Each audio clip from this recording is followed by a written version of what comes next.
Sarai Bronfeld. Yes. How are you Hi, doing? guys. Hello. I'm good. I'm very happy to be here.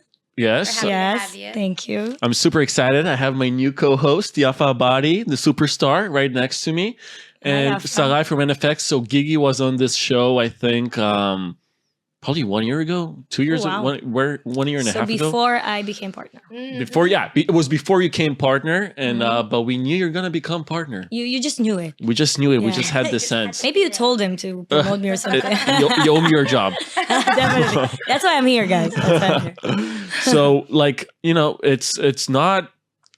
You're super young, Not that young anymore. I mean, it is negotiable. I'm 33. 33 years old. Yeah, married with two kids. Amazing. I love that. See, you can do it all. You could be a partner and have kids. Yeah.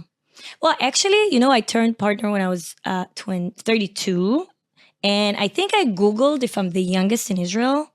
And it said yes. No And way. I had like a month or something. So, So Wait, ever? You're out there. no, not ever. Like right now. Right now, yeah. It was I think September or That's a October pretty big deal. 2024. Can we I think it's appreciate going to be that? my new headline. That's your LinkedIn bio I was the right youngest there. partner in Israel for a month in September of 2024. Like, wear the badge. Woo! Okay. It means a lot to your capabilities. I would say. Would you agree? I mean, it's hard to say, but thank you. I guess yes. What separates you? What do you think are your? It was a combination of a few things. First of all, I mean, there was an opportunity. NFX was founded in 2017 by 3 male partners. NFX was only founded. Yeah, in it's a very young That's fund. mind-blowing. Not a lot of people know that because we're such a big brand and we're an international brand and so on. And we've raised, the biggest pre-seed and seed fund in the world 2 years ago. Wow. Yeah, it was also like a lot of records, but also a very short period. It was also for like 4 or 5 months or so. Yeah, it's funny actually. So I think there was also an opportunity with NFX, and I was there. It was the right time and the right place. But yes, I guess I proved that I can, hustle my way in the Israeli ecosystem pretty fast. I won a few deals. I invested in a few good companies. They're still very young. I don't have, those, big wins like unicorns yet. Yes. But it was a combination of the two. I'm a fast learner. I knew the ecosystem from my previous roles when I was part of startups, and I was like a semi-entrepreneur myself. So the combination of all 3 things of some luck, as you always need, Always luck. yeah, and to seize an opportunity when you see it, which is another important thing, for entrepreneurs in general, and the fact that I just got the hang of it pretty fast. Amazing. Yeah. What did you do beforehand? You said, like semi-entrepreneur. Like, what's the journey? Yeah. Okay. So where do I start? So I can start. Well, I know we started in medicine, so I don't know if you want to start there because I think that was when I saw your bio and I saw that you started studying medicine. I'm like, how does she get from medicine to partner at Yeah. So I'm actually, people ask me quite a lot about that. Okay. Like, I think, and also I have meetings like at least once a month with the med students who wants to do the shift. Now, I don't know if I'm gonna cause a lot of troubles stealing med students, stealing very qualified med students. But yeah, people ask me about that a lot. But actually, I started a bit before. During high school. So I grew up in Herzliya for most of my childhood. And I decided to move for high school to Jerusalem. There's a very special school there, Boyer. It's a school of like gifted kids. I hate saying that, but it is like Are you gifted? Oh, I'm gifted.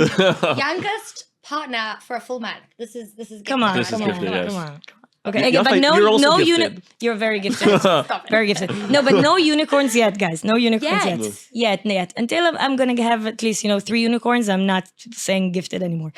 So I started there, and it was a very bold or different choice from the rest of my schoolmates in Herzliya, I would say. But I wanted to do something different, and I was the youngest of my family, so I could actually do it. They didn't care if I'm gonna be there for like 2 weeks and see them once every 2 weeks. Like, do whatever you want. We don't care. Like, you grew up yourself anyway. And then the shift to the army was much easier. I was part of Teisha Chameot. It's one of those elite intelligence units where I did a few different roles. And then pretty fast afterwards, I decided I want to be a doctor. It was like another achievement that I wanted to achieve. And yeah, I was very competitive. Like back then, I still am. I can sense the competitive. You can sense. So, but then actually after I got in and everything, it's a big deal to get in. My mom told me, I was very young. I was 23 or something. Semi-stupid, as we all are at 23. Also in 29. Yeah, definitely. Guys, I'm turning 29 next week, so let's just relax. So my mom, she's a very smart woman. She told me, can you go and like volunteer for 3 months in a hospital where you want to spend the rest of your 20s and 30s? I mean, before you make that kind of decision, at least go and spend just try, see if you like it. And it was a very different, very bad actually time in Israel for doctors. I don't know if you remember this. Like people used to throw, screens on like doctors and stuff when they were not admitted in the ER. It was a crazy period, of like very, very like weird situations with doctors. Yeah. So I was there when like a screen flew next to me, like just past me. And I came back that day and I told my mom, Never Mom. No, it wasn't the screen. It was just, I understood at that like exact minute that my motivation is not the right motivation, that I'm there for the wrong reasons. I'm there for the prestige. I'm there for and I'm not going to be like a good doctor. I mean, maybe I'll be a doctor, but I'm not going to be a good doctor if I don't have the motivation. And doctors, I mean, they're the true heroes because they want to, heal others, and they're getting sick in the process. Like it's a very hard path. So anyway, doctor, no. Wild that your mom had the wisdom to do that, because that is like such a shift, a shift. Yeah, exactly. Because it would have been like 20 years until you're getting where you want to get, and then you're not pivoting there. Like maybe when I'm 40.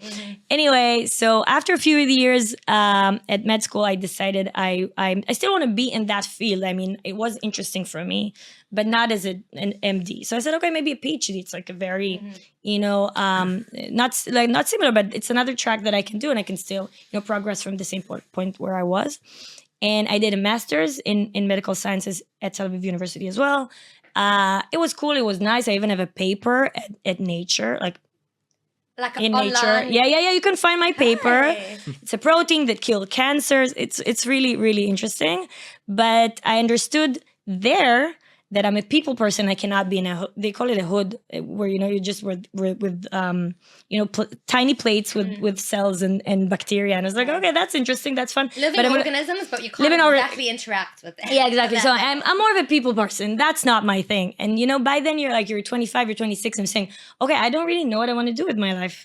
But then I started to get offers from startups, to be part of them, like young startups as chief scientist officer, because of my medical background. Because normally doctors don't get out of the path until they're 45, as we discussed. So I started, answering those emails, and I got a job at, I think it was 2 startups, one that got huge afterwards. As a very junior, person. It was sometimes even part-time because I was still at school. And then afterwards, I started to know a lot of entrepreneurs in Tel Aviv and get a bit into the scene. Exactly. And started networking more because of, those startups that hired me, luckily.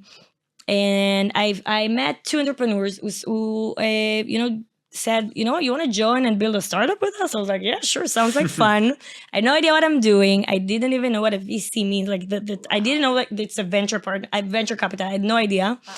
And they had other startups that they were running. So I was basically doing everything, and I had no idea what I'm doing. Like they told me, can you build a deck? And I was like, what the fuck Google, is that? What's a deck? Can you build a business model? So I Googled everything, and no ChatGPT back then, exactly. So no ChatGPT back then. It was super hard. Med school had no ChatGPT. Can you imagine? It's a different world. Exactly. Yeah. That was probably very useful. But anyway, I learned everything on the go. made a lot of mistakes. Like that was embarrassing. Now that I know, like the emails I sent and stuff, like that was embarrassing. But somehow we raised on a terrible idea that I would never invest in $2.5 million, guys. Like with nothing, like an Israeli hustler and a very, very young med student. It sounds like a TV show. In San Francisco, running around. We raised money. We came back to Israel. We actually built a company. There's like it's hardware in the medical field, like a medical device, and the prototype is still it's existing. I mean, someone wants to buy it now for like nothing. But again, like not a huge success, but a very good story. Success and what you learned from that. Probably. Exactly. The idea is the best thing I got from this is that I learned so much. And I was an operator, and I remember that, you need to have such a strong motivation every time you wake up in the morning, because if you're not doing something as an employee number 1, 3, 10, as founder, of course, like nothing will move, nothing will happen. And you're doing it every single day, and you need like to give 100%. So that internal motivation, the same thing with the medical, you realize you don't have that internal motivation. That's Exactly. So after that episode, I decided I want to be an investor. So as you can see, I'm shifting quite often, but now I found my place. I'm very happy. Yeah, finally, I know what I want to be when I grow up. Okay. Well, when you grow up. Yeah. And then after that, I said, okay, after meeting a few VCs and understanding what that means, I said, okay, I'm going to be an investor. I'm going to be so good at this, and it feels such an easy job compared to entrepreneurship. And obviously, I was wrong, because we have a lot of responsibilities, and there are a lot of things that we, how do I say it? Like we need to answer hard questions. When it comes like to when the shit hits their fan. Like I don't want to get there, but I saw it happen to my colleagues. You make a decision, like we make decisions every day. Someday maybe you can invest in someone that a fraud. Right. And it happens all the time. You see the articles. It happens to the best, and it happens all the time. And then you need to answer the hard questions, and then you say, where were you? Like, what do you do? Like, how did you decide to invest in that person? So luckily I'm safe for now, but I'm very, very careful. Yeah. And even though we're doing seed, I'm going to tell you guys about NFX. You started in NFX, right? You weren't when. Ooh, yeah. So yeah, exactly. Oh, so after I decided I want to be an investor, I actually texted Gigi's wife. That's another good story. I met them in a charity event 10 years before that, and I told her, your husband needs someone like me on his team. That's like literally the quote. Love it. And I told, and then I wrote, I did this, I did that, let's talk. And then he called me. Can you believe it? It's gutsy. It's what it takes. You got to put yourself out there. It was the entrepreneur. Move. Exactly. Gigi loves this kind of stuff. Yeah, but now I know he's getting like 3 a day. Right, because people are trying to play the same playbook on him. No, I think it was him. It's wild. When it comes from his wife, maybe that angle. Yeah, don't text his wife, guys. Don't text his wife. Have her on Instagram. So. Yeah. Anyway, so I started NFX. I started as how long ago did you start at NFX? 3.5 years ago. Okay. Yeah, I started as an analyst on the bio team. So we have a biotech team. Exactly. Yeah. So we have the biotech team. They're doing an amazing job with synthetic biology investments, and extremely fast. I knew I want to shift to be a generalist, because in VC, like as wide as you go, it's more interesting. You meet more people, right. And when you narrow it to only biology, even though that was my niche and experience and so on. Like eventually you'll do only that for the rest of your life. And it's exactly like medicine. Right. Oh, that's what you were trying to escape. Yeah. So I want to be wide and want to, meet all those different companies and different people and different ideas. So, and luckily NFX, agreed that I'll learn, other sectors as well. And I started joining all other calls. And eventually after 3 years, I got promoted to partner. So learn by doing. That's if I could characterize that, it's just doing new things and learning on the way. Yeah, exactly. And it was a fast track. Yeah, it was, but with a lot of learning. I mean, I was for a year, I was like a sponge.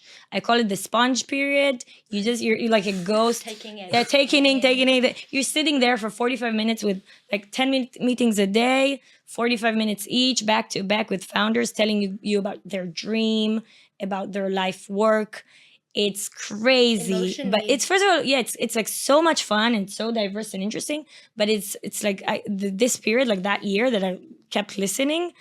Wow, that was like the luckiest time. You said something super interesting. You talked about wanting to be a generalist. Yeah.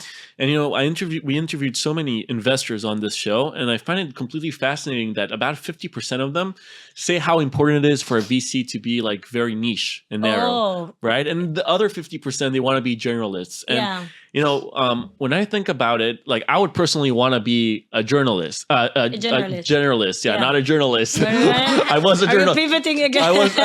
I was a journalist. It wasn't. It was nice, but like basically, the idea that you can talk to different people and kind of get insights from other people, and I think that's what makes Gigi and people like Oren Zev or other like big time investors like super interesting. I think like the easiest path, let's say for Gigi, was probably to stay like in the gaming industry, right, and just do gaming. But I think it's beautiful. Do you feel that there is some sort of maybe a strength to like pursuing only one kind of niche? Oh yeah, for sure. And I think this is part of how I got my partnership, because yes, I wanted to be a generalist, but as a generalist, you need to have expertise. Yes. Okay, so I knew exactly what you said, that Gigi is the king of gaming. Like for the rest of his life and my life, for sure, with NFX, people will always come to him when we have a gaming deal that we're looking at. So I said, okay, I'm not gonna learn that sector. I said, like, I'm not joining those calls. I mean, I can review decks of gaming companies at a very high level, but like I will never be the the autorita of gaming at NFX. So I said, okay, I need to find my niche, but within the being a journalist. So I have a few. And it's super interesting. And then by doing that, you're getting really deep into the organization, and you're getting, bringing more value to the organization. So now I'm leading defense tech, for example, in Israel. So, I learned like 3 months that sector. It's crazy what's going on now with defense. And when we're doing 2 investments in that space, I was the go-to person when it comes to food tech for like 2 years. So you can be very diverse, like food tech space and defense, but still be a generalist.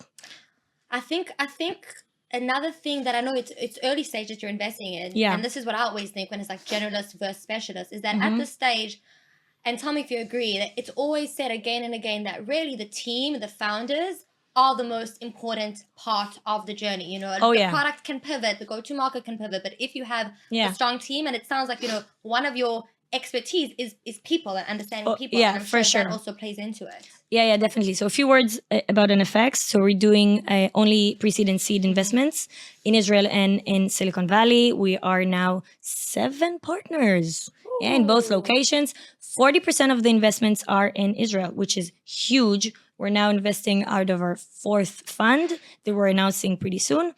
And that wasn't announced yet, the 4th one? Okay. No. The previous one? Fund 3 was... How much was that, 200? No, Fund 3 was 450. Okay. For pre-seed and seed only. That was the fund that I told you that was the biggest in the world for a few months. Right. Yeah. So and we do invest in people, because ideas and going to shift and going to change so many times, and the companies can pivot so many times. But when you're finding that entrepreneur that will never ever get it no for an answer, you need to invest in him, and the idea means less. Now we do look at the idea, obviously, and we do look at the competition and the market, and we want to see that the founder knows his market extremely well. Like we're doing a lot of work before the meeting, and I'm even trying to like test them all the time to see if they know their market extremely well, as they should. And if Gigi or myself will know the market better than them, like that's an immediate no. Okay, even if he's like or she super impressive. But we do invest in people. That's a business. Like I believe that we have the pattern recognition after seeing 40,000 companies since 2017, and in Israel alone in 2024. Now we're doing the numbers. That's crazy. We saw more than 2,000 companies in Israel alone in 2024. That's and crazy. May I remind you, that was a terrible year for Israeli tech. So it's a crazy number. So yeah, we know people. Yeah. So you talk about this pattern thing, and I find it, usually when not usually, but when some VCs tell me this kind of stuff, I can't help but kind of like roll my eyes a bit. Okay. But with NFX, like the pattern is unbelievable. So, my company has the privilege to work with many of NFX's companies, just like four companies that we're actively working with, Vendict, Walnut, Spike. And basically you can see that like the NFX touch, like you can literally see that those are the type of entrepreneurs that that Gigi and NFX would like invest in. But each one of those entrepreneurs has a very different like inner personality. So it's amazing to see how you can have like this pattern of choosing the right entrepreneurs and still diversity, and like there's diversity throughout the thing. Like one can be like no offense, but like a complete geek in a sense. Yeah, for sure. For sure. And one could be like more like a rock star entrepreneur, like Yoav Vilner or something. Yeah, and, so it's like it's completely different. Yeah. So I agree. The pattern is like they look so different, right? They look so different. It's like different planets. Yeah, I agree. And as the community, our guild of founders grow, it's it's the shifts are even like wider. It's a crazy, like really, like it's so diverse. But I think there's something that never change. For example, like they will never get a no for an answer. Like they deliver they're determined. They're in love with their they're so passionate about their idea. They're in love with the company. It's their baby. They know exactly what they're doing. And they're not going to stop. I mean, for us, for a huge fund, for seed, like it's a huge fund. At $200 or $300 million exits are not a home run. It's not the great outcome for us. It's considered too small. Wait. Say that again, please. Say that again. Yeah. So if you look at the numbers, right. Okay, for a $450 million fund, right? Right. And good funds, we do more, but good funds return 3x, right? So I need each company that I'm investing in should have the potential to be at least $1.5 billion, at least. Because it's a big fund and you guys do this lots of seeds. Exactly. And we do the seed, and ownership at seed is something between, when the company is exiting, okay? Right. So it's something between 10 to 15% for the seed investors. So I only have 10% out of that 1.5 billion. That's $150 million. That's not enough. Yeah. You understand what I'm saying? So so we're not doing scale, we're not doing quantity, we're doing quality. So each company that we're investing in should have the potential of being a few $1 billion company. You believe 100% in every company investing that they're not going to be $1 billion companies, they're going to be billion plus. Exactly. That's the idea. So if the market is not big enough, or if I'm sure, and I see this all the time, if I know, I can sense that the founders will sell when the first offer will come, like of a $50, $100 million, then what do I get? 5, 10, $20 million? It doesn't move the needle. I know it sounds crazy, but it doesn't move the needle, and it's not worth it. Yeah. So I need those founders who will never stop when it's hard or when they're getting an M&A offer, right? You need the long-term The long-term visionaries, the ones that want to reach $150 million ARR and more. And that's a hard journey. Not everyone can handle this. I mean, it's very, very. It's not for everyone. It's not for everyone. Yeah, you need the heart for it. You need the skin for it. So I have this question. Yeah. And actually, I have a question for Yafa as well. It's like a. This is not mine to do. No, because it has to be it's a bit related. And I'm really interested on the content side. So, okay. Is it okay? Let's say you take a similar VC that operates in the pre-seed and seed spaces like NFX, but they didn't raise 400 or 400 plus million, right? They raised, let's say, 20 million. Oh, that's a different game. That's a different game, right? So they can play those like quick wins into like basically like 3xing, 4xing based on the initial valuation, right? And still return 3x on the fund, right? Yeah, so I have the best example for you guys. Okay. So I have a fellow VC partner at a different firm. The firm was, I think the fund was $50 or $60 million back then. We saw the same deal. We didn't know each other back then. We know that story now. So we saw the same deal, and he invested in that deal. And my partners told me it's too small, but I knew it's gonna succeed. Like, sometimes you just knew. Yeah, I had I just knew, but they told me, it's too small. It's not gonna work. Like, it's gonna be a small thing. So we know even that the company is gonna be sold for $200 or $300 million, and we're skipping those opportunities. Like, we're going for the crazy bets. Okay, yeah. So, and I was so angry. I wanted a win, and I knew I can get exactly, and I knew I can get that. Pitch on the exactly. So. And I skipped that. And then 2.5 years later, the company got sold for $230 million. Exactly exactly. Like they saw the future. The partners saw the futures. And that my friend got promoted for that same deal at a tiny fund. Okay, it's not tiny. It's like a $50 million fund. But again, like for him, he returned half of the fund. Amazing. It's unbelievable. Yeah, he invested $2 million. He returned half of the fund. Crazy, right?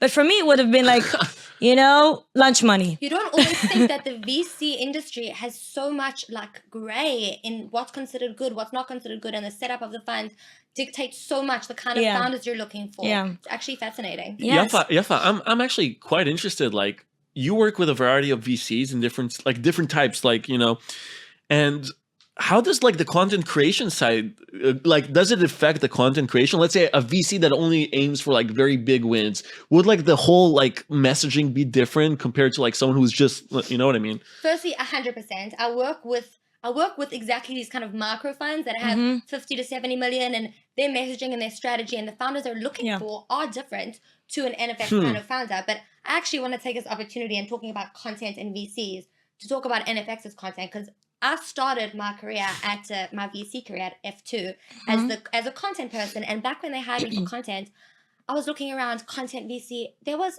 literally in Israel and abroad very, very few VCs that put an emphasis on content, and one of the ones that have done it so beautifully, even back then, 4 years ago, even back then, NFX had this kind of content machine, this high quality thought leadership. And I actually watched an interview. One of your partners said that you guys have the second most visited webpage after Andreessen, which is mind-blowing. It's insane. It is mind-blowing. It's crazy. So crazy. NFX is a media publication. This is what I'm saying. So I would, as a branding content person, I would love to ask you more about, how NFX knew so early on to really invest in this content machine and what it means to you, and just give us a little bit of a insider's glimpse into what that looks like. Okay. Yeah. So that was definitely the strategy from day one. I was obviously not there, and my awesome partners knew exactly what they're doing. They saw Andreessen and others doing that, and they decided, not just to be profitable and not just to build a business, but to build a brand that will last forever. This is their legacy. They were founders themselves. Yeah. They built companies together that worth over $10 billion. They don't need the money, okay? They don't need to sit and review 2,000 decks with me. They really wanted to build this awesome brand for founders, and we're very founders friendly. I think all of our founders will say that. They were really super supportive. That term cringes me out, though. It sounds like dog friendly. Founder friendly. Hi, founder. No, but hi, founder. No, but seriously, we're super supportive. We will never change a CEO. We're not getting into that. We're never taking a huge ownership of the company that will eventually ruin, the next round and so on. So we're very, very, very supportive, and we're here for them. And part of that strategy was to bring all this knowledge, to the community of founders. And now, after, I don't know, 300 papers, I think we have 300 articles, something crazy. We have a new one every week, and mine is coming out next week. Yeah, it's about AI agents. Super interesting. Yeah. Hot topic. It is a very hot topic. So now we're getting a lot of like inbound of companies from people who read the article and saying, wow, guys, this is exactly like what I'm building. This is exactly how I think. This is exactly how I see it. Or before a meeting, I would send an article that we wrote about the relevant topic, and I would ask the founder to read it and come more prepared, and then we can have an even deeper conversation. So it's part of our day-to-day. And those are theses. I mean, this is some things that we're, then working with to find the best companies, those big, huge companies that we're looking for. Right, because the content. So it's not only marketing. That's what I'm saying. It's different. What I noticed straight away is it's not fluff. It's the kind of content that's actually tangibly valuable, which I think, by the way, all VCs, when they're creating content, if it's going to be like shallow, your audience is founders. They're going to see through that in a second. No, it's very deep. We have a huge content team that is working on that. Very skilled. There's also a great video series with Gigi. I manage my team based on the Vigi iteration YouTube. You have no idea how many times people tell me that. Like, I build my company. It's a masterpiece. Because of that video, because of that Did you see his video? You have to. Masterclass is the masterclass. It's crazy. Now, I'm going to tell you a little secret. I don't think I read all of our articles because it's so... There are a lot of them, like the new ones, even because it's so deep. But I really do recommend it. People come to me for advice, like how to start their business, how to, like when they're, maybe on the ideation stage and so on.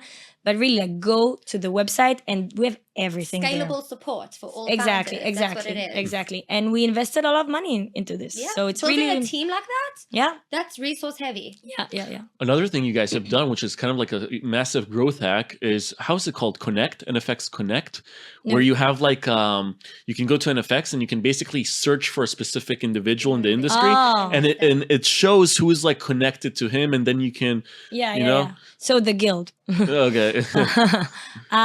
Well, now actually it was very, very useful a few years ago. All of our products, like we had, I think 4 or 5 different products out there. We had the brief link that is more of like before even DocSend. So people can, Really? I'm pretty sure. I need to check. But anyway, we had a lot of tools out there, but now with the crazy evaluation of AI, like we thought that we're gonna stick to content, right, and we're gonna let those awesome teams build the next tools for founders. We did it for a few years. Now you can do it. Makes sense. Yeah. Like, where do you put your resources? It's actually gonna have the highest because ROI. because eventually we are like a business, and we need to decide, like, you cannot do everything. Exactly. Amazing. Well, I just want to go back and touch on, the fact that you said you have a renewed focus in defense tech, and just talk about, what this past year has looked like. And I know you guys did this fast track during this past year where you said 9 days for an answer, 3 weeks for funding, something like that. Yeah. But just to talk about, what the ecosystem has looked like since October 7th and, your perspective on that. And just one other thing I want to mention is, to bring into this is, something I read with this fast track was that how you've seen less female founders in this fast track, and you gave a reasoning which really resonated with me, was that so many people are in Miluim right now, so many husbands are in Miluim. My husband was in Miluim like most of the time, and that a lot of responsibility falls on those wives. So just to kind of take us through that whole journey and what it looks like. Yeah, so the fast track started during COVID. Actually. Oh, really? Yeah. I thought it started because of the war. So the first one was during COVID that we saw what we're seeing now, fewer companies, less, rounds, basically investor saying, nope, we're not investing this year. And whenever we see that, first of all, it's stupid because it's a crazy opportunity that people don't see. Can we talk about this for a sec? Yes. I'm just like, yeah. Feel free. I'm like super. Podcast. It's our podcast. I mean, I'm just like, I'm super heated about this. Me this too. Thing. Okay, please give me 2 minutes. Go. Let me rant. Your rant. Yes, let me rant out. Waiting for it. Good. Okay. Good. So, for the people who don't know, so I own a media company. We do media, but we also operate like an investment fund, our own investment fund, our money. Yeah. And we do that in public. We did invest in 6 startups, but we do that in publicly traded companies. Okay. And when you invest in publicly traded companies, the ideal situation is to buy a very great company with a great business model, etc. When the price is low, right? And when less competition. Exactly, and less competition. And then when the markets, and when the price of the stock goes up, then you say bye-bye and you sell it. Like that's the whole point. Right. And somehow in VC land, I talk to VCs and they're like, no, it's not a good time to invest. What do you mean? That's the best time to get to invest. Can you talk about it? Yes. Wow. Okay. So this is exactly what I'm talking about. Passion, Wow. Yeah, it's getting hot. It's getting hot. Yeah, I totally agree. I couldn't agree more. We saw this exact thing now in Israel during the war. And everything that was going on, that people just stop investing because there are no logic when it comes to VC land, as you said. Like we operate on FOMO, on trends, on I don't know what kind of animals we are, but this is not even economics 101, as you said. And we saw that, we saw that during COVID, we saw this during the war, that people don't invest. It's not that the founders are not out there, okay? It's not that the companies are not out there. They are, maybe fewer of them, okay, fine. But still, there are a lot of, opportunities, and VCs have a lot of dry powder, okay? We have a lot of money, we're sitting on a lot of money, and our business is to invest. And when we stop doing this, when the competition is lower and the prices are lower, it's just stupid. It's completely stupid. Exactly. So thank God my partners agree with this. Thank God. And we decided to double down during COVID, and we started to double down. Create the FOMO for everyone else. We were trying for that. Okay, that was we were aiming for that. We said, first of all, okay, we're going to take the best companies for ourselves. The prices are lower, great. But hopefully, when it comes to Israel, at least, I wanted to see that we're leading the way and that other VCs are following, but they were scared shitless, which is, guys, it's obviously a wave. It's not that the Israeli ecosystem is dying because of, whatever event. It will hopefully, and I'm pretty sure of it, it will never die. And everything.